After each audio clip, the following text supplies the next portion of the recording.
Yeah. I think I haven't it here, but let's take my remarks of the first month of Trump's presidency. And I was, surprised, well, last year that here, but here we are 1 month later in the presidency, and what I think of him so far. Well, before we go, let's recite the Pledge of Allegiance. We pledge to the flag of the United States of America and to the republic for which it stands, one nation under God, we're indivisible, with freedom and justice for all. That's the name for liberty and justice for all. Liberty is freedom, justice for everyone.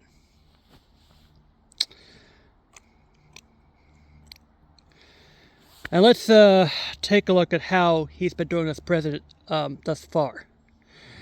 It's been depressing to see, what he had gone through for the last month. And I gotta say that the cut, and now he's backtracking on himself.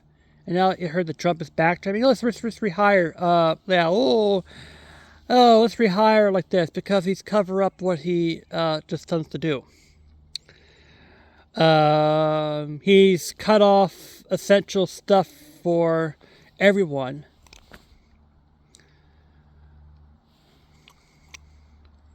And the other thing is, if I was in the Oval Office right now, here's what I've been doing in the Oval Office. I would expand the programs for everyone, especially the lower income, and the businesses. Every business starts with a seed. Do you know that Microsoft started in a garage? And all these, Amazon, like this here. Amazon was actually a bookstore at one time here. I think he, no company just comes out of nowhere and say, hey, we have this all over the place here. Everything has to come from a seed for like one location. Look at McDonald's. They didn't just come up from nowhere and say, oh, we have to pop up like there. McDonald's started off as a hot dog joint one time.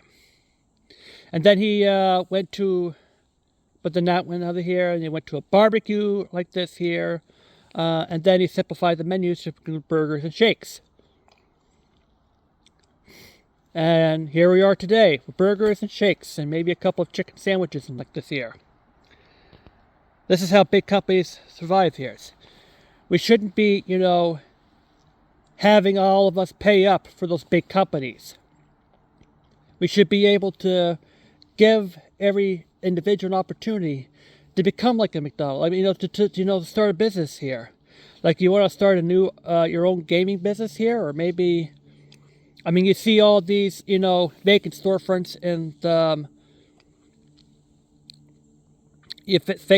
and say, hey, if I were to be able to start a store inside that mall vacant storefront, we should be having access to start, it's like there.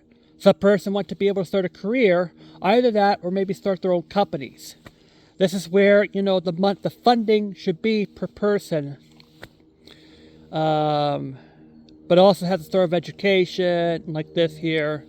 And then the education leads to either, work for a company or start your own company. And I would suggest you to, work for small businesses here.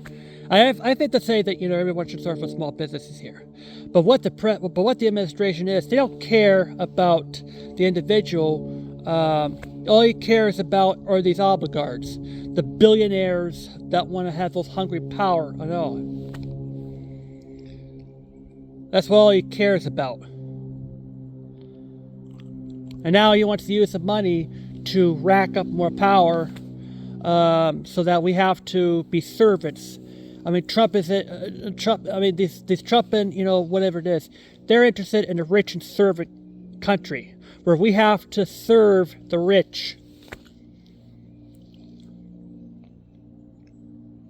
We don't want to be that way. We want to be, the rich serving us, so we can, and the government serving us, and having them just You can do your business, but pay your taxes.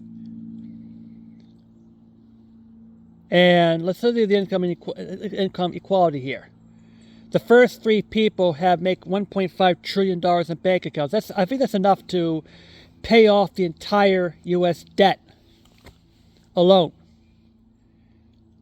So if you can get, I think the first thing I would do is send the top 10% of us right now, as it is, a bill that could just instantly pay off the debt. That paid out right there. Let's start, putting money in to the other people so that they could be able to invest in new businesses and, like that here. They could be able to, start, what company, whether it's health or a burger joint or an electronic store, or maybe have a new generation electronic store like this. I have to say, Dell had to raise their prices because of the senseless tariffs that he's imposing. These tariffs, what are those extensive tariffs to, especially your allies are doing? To feed the rich. I think he's not only doing tariffs, but I think he's going to raise taxes on the lower 78% that we have to pay more in taxes. On top of that, the tariffs and the stuff that we have to have here. And it's this project, so-called Project 2025. I think we should start Project 2025 ourselves. The first thing is to remove this person from office and put a, he's never served in Congress. Before. The Donald Trump, did you ever serve some type in Congress, whether it's the House of Representatives or the Senate? I'm not sure. But this guy is also, he's suing the media because of the stuff he doesn't like. Excuse me, Trump, that's violation of the First Amendment of the Constitution. Let's take the 3 fundamentals of the 3 more of the fundamentals. Freedom of speech, freedom of religion, freedom of the press. This is freedom of the press, and you're suing CBS for something you don't like. Or I think you have to do is if you're suing them because they're saying that you sent racist remarks to Kamala Harris. He clearly did that here. I still remember back in October, November of last year when he sent those disgusting remarks on Kamala Harris. This is racist, like this here. We all remember, that here. So he's suing them to cover up his campaign or whatever it is here. That's a violation of the First Amendment. And for them to, we're going to be breaking into someone's, account or whatever it is, and Trump and on us, that's a violation. I think it's a violation of, I think it's a violation of I think the Fourth Amendment of this, of right to privacy or something like that. He's violated the Constitution, and I think he's ignoring the courts to freezing fundings here. He's challenging the traditional ones here. And on top of that, I think he's pretty much, rigged this thing. So we developed our own Project 2025 is to remove this tyrant. I think the Congress could do it. He could try to enact Article 25 because he's clearly an unfit person.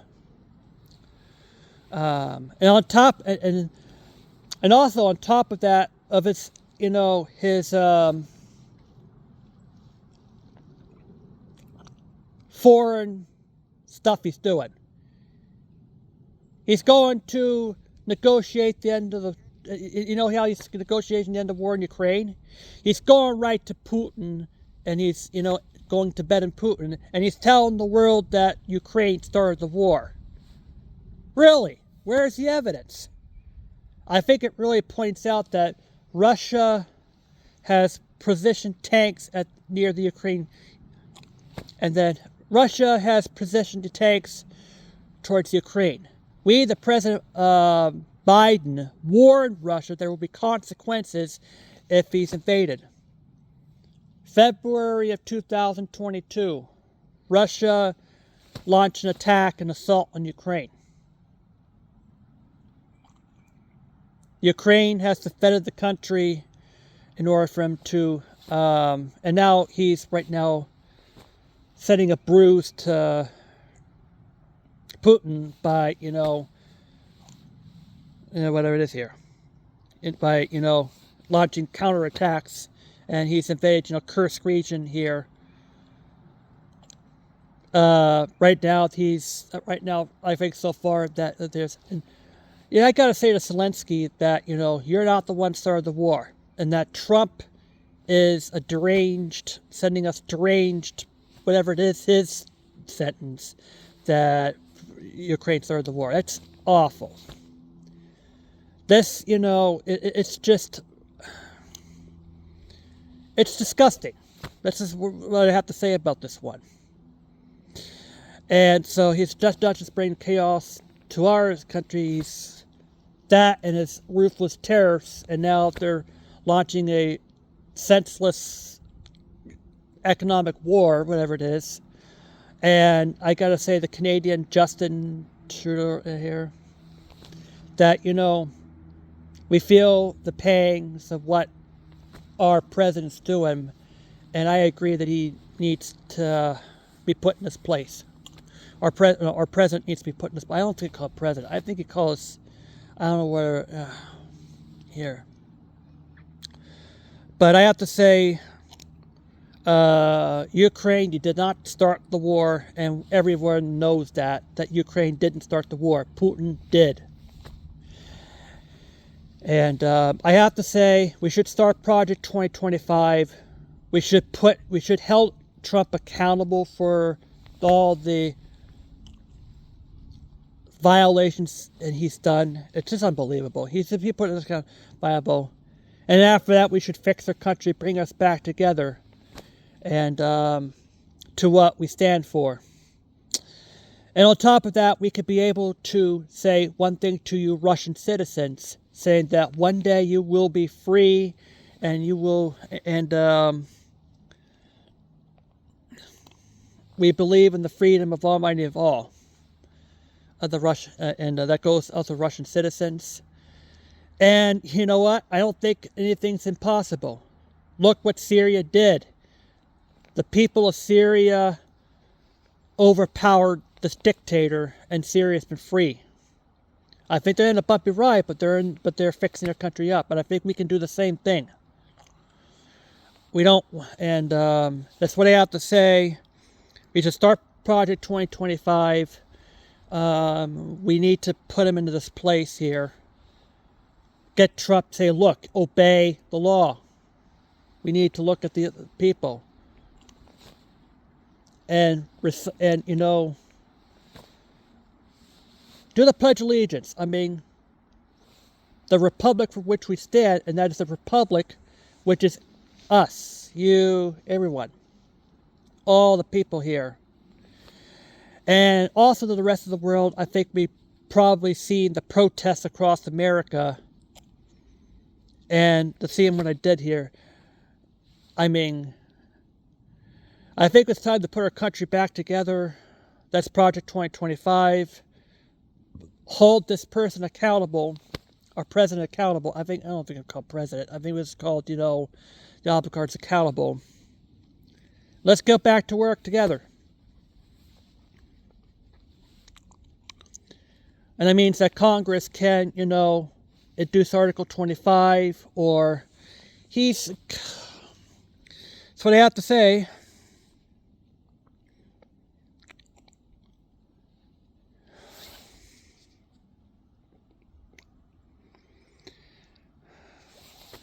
And to you Russians, you will be free one day. And yeah.